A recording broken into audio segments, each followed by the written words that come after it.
똑같은 시간을 보내도 내가 훨씬 더 충만하게 살고 있어서 너무 행복하다. 코로나가 종식된 이후에는 내가 집중해서 일을 할 수 있는 환경이 보장이 되는 곳이라면 반드시 국내가 아니라 지구 반대편, 전 세계 어디라도 누빌 수 있다는 얘기입니다.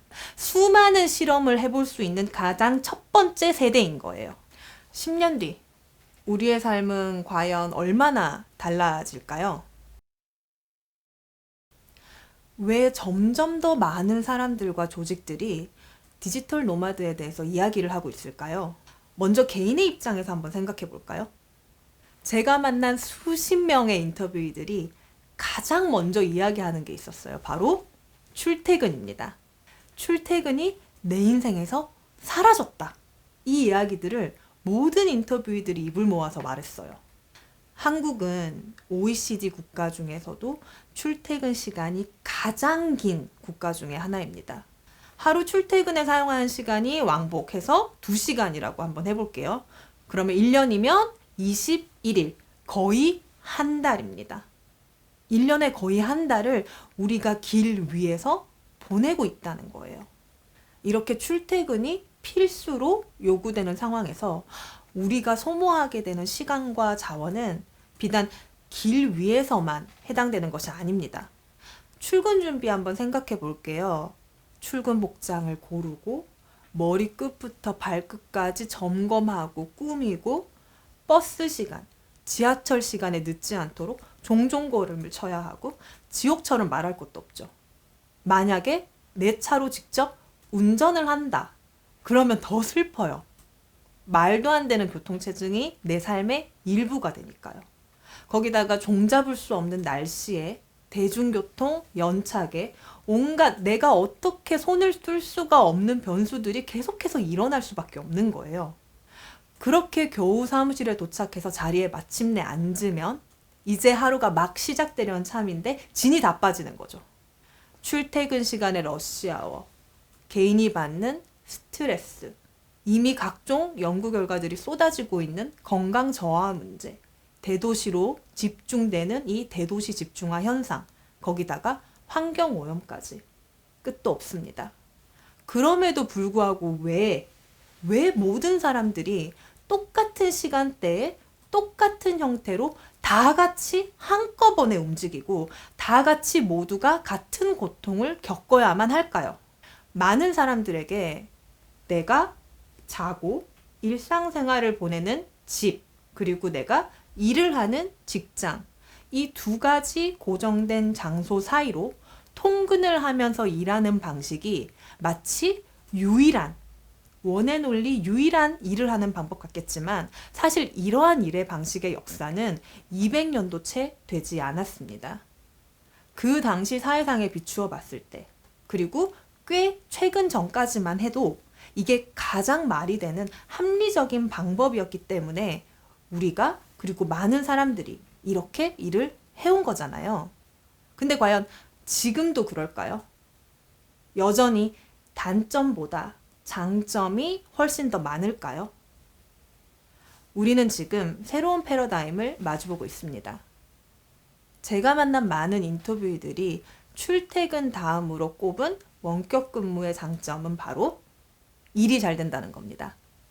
모든 사람은 다 다르고 하다못해 냉난방 온도나 소음의 수준만 해도 각자 개인이 느끼는 정도는 사실 천차만별이에요.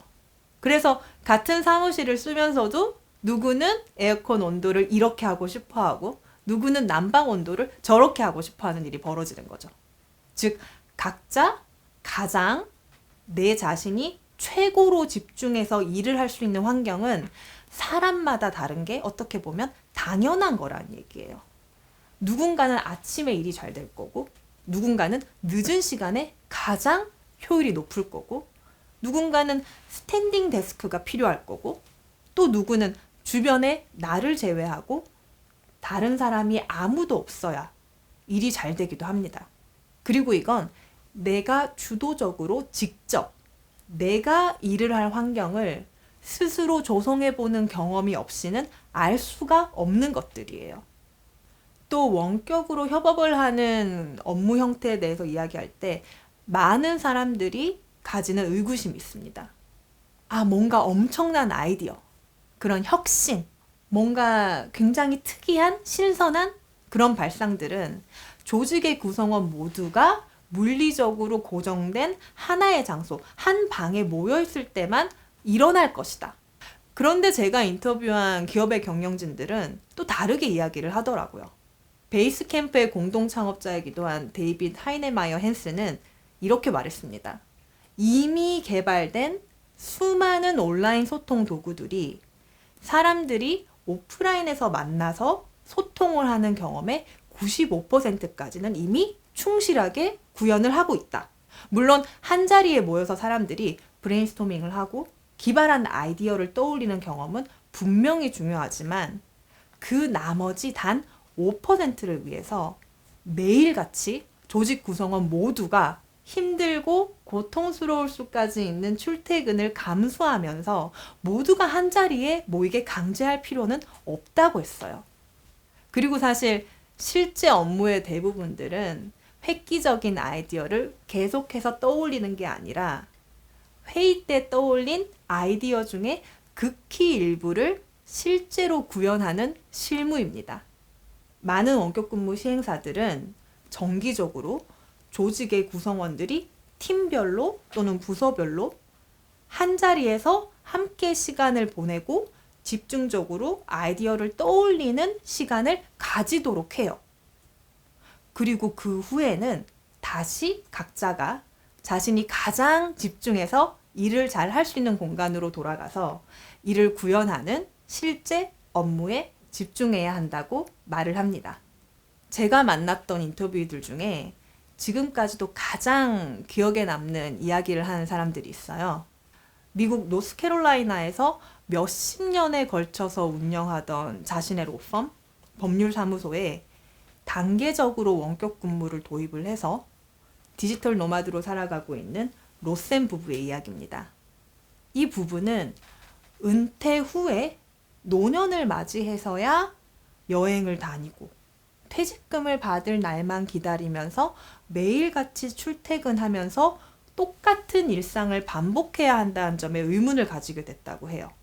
그러던 중에 한 발 앞서서 이미 디지털 노마드로 살아가고 있는 둘째 아들에게서 여러 가지 조언을 받으면서 몇 년에 걸쳐서 차근차근 준비를 했다고 합니다. 무려 40여 명의 변호사와 직원들을 한 명 한 명 직접 만나서 설득하고 조직 구조를 전환하고 전사적인 교육을 실시했다고 해요.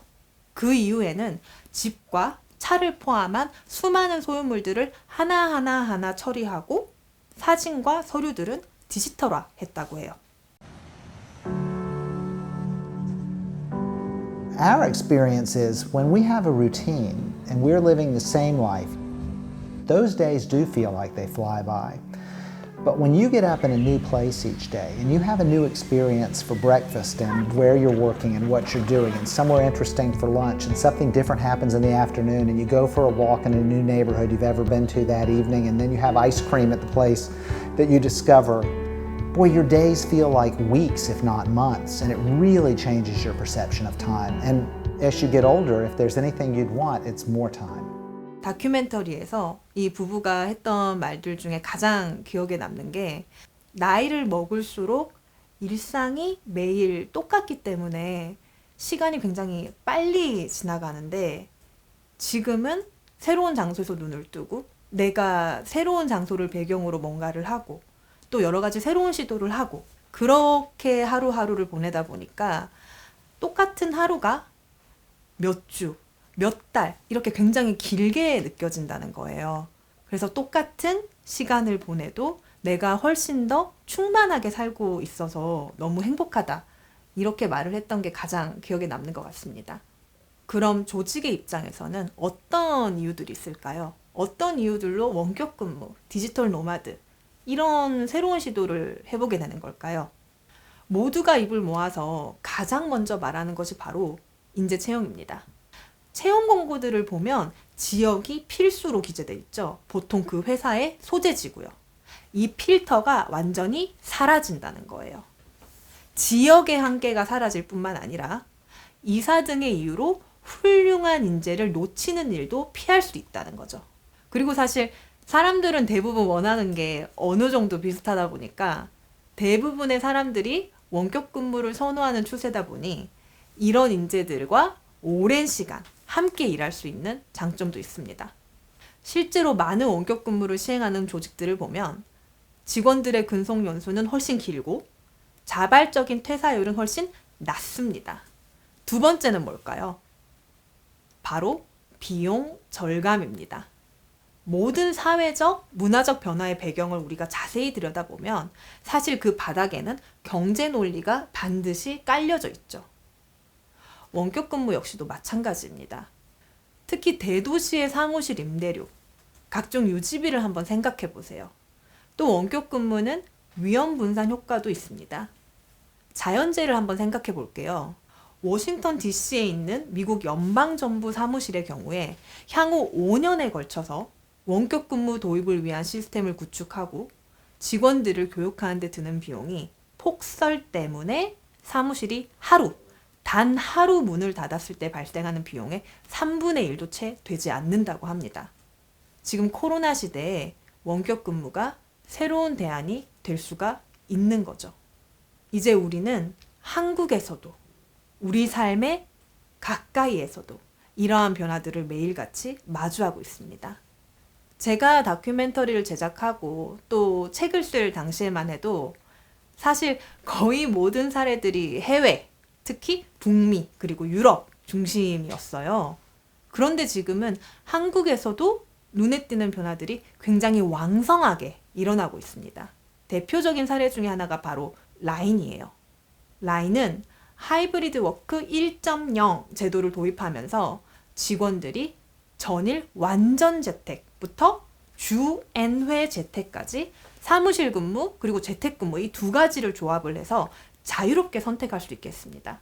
라인 전체 직원의 약 40%가 오피스 출근 없이 완전 재택근무를 진행 중이고 전체의 약 80%는 주 2회 이하만 사무실에 출근하면서 일을 하고 있다고 합니다.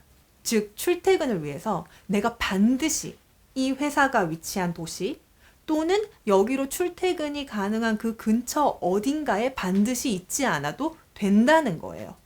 코로나가 종식된 이후에는 내가 집중해서 일을 할 수 있는 환경이 보장이 되는 곳이라면 반드시 국내가 아니라 지구 반대편, 전 세계 어디라도 누빌 수 있다는 얘기입니다. 회사에서 한 달 살기 지원자를 모집한다고 했을 때 제가 아마 지원 동기에 초등학생과 중학생 아이들과 함께 디지털 노마드를 경험해보고 싶다 뭐 이런 식으로 적었던 것 같은데 업무적으로는 사실 크게 달라진 것은 없는 것 같습니다. 업무를 할 때는 오피스에 있는 것처럼 최대한 같은 환경을 만들려고 노력을 하는데요. 좀 복장도 회사에서 일할 때랑 최대한 비슷하게 한다든지 좀 긴장을 할 수 있도록 그렇게 노력을 하는 편입니다. 라인 입사를 희망하는 그 학생들이랑 이야기할 기회가 있었는데 작년 코로나 시작 시점부터 빨리 오랫동안 사실 직원들에게 재택을 허용한 회사가 대한민국에는 없는 것 같다. 그래서 구성원들에 대한 믿음이 있는 제가 라인에 와서 느낀 거는 굉장히 실력 있는 동료들과의 신뢰가 굉장히 높다는 거였어요. 그래서 이런 프로그램이 가능했던 거는 멀리 떨어져 있더라도 되게 자유롭게 생산성을 높일 수 있는 환경이 된다는 게 전제가 됐기 때문에 어느 지역이 되든 뭐 거기서 일을 할 수 있는 환경이 갖춰졌다고 생각합니다. 또 다른 사례는 부동산 플랫폼 직방입니다. 각종 뉴스에도 나오면서 화제를 일으킨 메타버스 본사의 주인공이기도 해요. 직방 같은 경우에는 서울 서초구에 위치한 본사는 아예 재계약도 하지 않고 방을 뺐다고 하죠. 온라인 가상 공간, 메타버스로 아예 본사 전체를 옮겨버리는 시도를 한 곳이에요. 그 대신 곳곳에 소규모 거점 오피스를 만들고 이를 통해서 제주도 한 달 살이를 하면서 출퇴근을 하거나 고향으로 돌아가서 일을 할 수 있게 된 직원들도 있다고 합니다. 이렇게 발빠르게 움직이고 있는 건 기업들뿐만은 아닙니다. 이제 바야흐로 지방 도시들이 부상하게 된 거죠. 많은 분들이 이미 잘 아시다시피 한국은 전체 인구의 무려 절반이 수도권이라는 한정된 지역에 살고 있는 나라이기도 합니다. 물론 여러 가지 이유가 있겠지만 특히 지방에서 수도권으로 이동하는 개인의 입장에서 가장 큰 이유 중 하나로 꼽히는 건 바로 일자리겠죠. 출퇴근을 해야 하니까. 일자리가 상대적으로 많은 도시로 내가 물리적으로 이동할 수밖에 없는 거예요. 그거 말고는 다른 선택지가 없으니까. 하지만 이 비대면 시대, 원격으로 사람들이 다양한 형태로 협업을 시작하면서 이제 지방 도시로 눈을 돌리는 사람들이 늘어나고 있습니다. 여기에 발맞춰서 각 지역의 지방자치단체들도 발빠르게 움직이고 있고요. 제주 한 달 살이 사례 같은 거는 이제 우리 주변에서 너무 흔하게 찾아볼 수 있게 됐잖아요. 제주뿐만이 아니라 강원도 고성에서는 고성에서 한 달 살기, 고성 만사성이라는 이름의 프로젝트를 성황리에 마치기도 했습니다. 고성군에서는 참가자들에게 현지 주민들이 운영하는 민박의 숙박 지원뿐만 아니라 로컬 투어, 명상 투어, 전문가들의 창업 교육 이런 것들을 함께 제공했다고 해요. 프로그램의 한 참가자는 이 프로그램이 다 끝난 이후에 고성으로 가족 전체가 이주해서 창업을 하기도 했다고 합니다. 수도권의 인구의 절반 이상이 사는 대한민국. 원격 근무는 우리가 마주하고 있는 이 문제를 해결할 실마리 중에 하나가 될 수 있습니다. 10년 뒤 우리의 삶은 과연 얼마나 달라질까요? 이메일이 맨 처음 업무에 도입될 때만 해도 엄청난 갑론을박과 치열한 토론이 있었다고 합니다. 지금 이런 말을 들으면 좀 뭐지? 갸우뚱할 수 있잖아요. 그리고 시간이 흐르면 원격 근무도 마찬가지가 될 겁니다. 대부분의 사람들이 내가 깨어있는 시간의 대부분을 고정된 한 장소에서 일을 하면서 보내고 있습니다. 장소라는 물리적인 제약, 일하는 이 장소의 제약, 이 하나만 사라져도 우리 삶의 상당 부분 그 뒤에 자리한 배경은 완전히 달라집니다. 거기서 생겨날 수많은 변화들을 한번 상상해 보세요. 나는 어떤 곳에서 가장 행복한 사람일까? 어떤 곳에서 가장 최고의 결과물을 낼 수 있을까? 이건 해보지 않으면 모르잖아요. 코로나로 시작된 이 비대면 시대. 위기를 극복하기 위해서 우리는 이 변화에 적응해야만 합니다. 그리고 이번 코로나 위기로 원격 근무라는 이 거대한 사회적 실험이 세계 곳곳 그리고 우리의 일상에서 시작이 되었어요. 우리는 지금 이 일에서 장소라는 요소가 미치는 영향이 역대 가장 작은 시대에 살고 있습니다. 수많은 실험을 해볼 수 있는 가장 첫 번째 세대인 거예요. 이 다음, 우리의 삶의 다음 여정을 계획할 때 한번 떠올려 보면 어떨까요?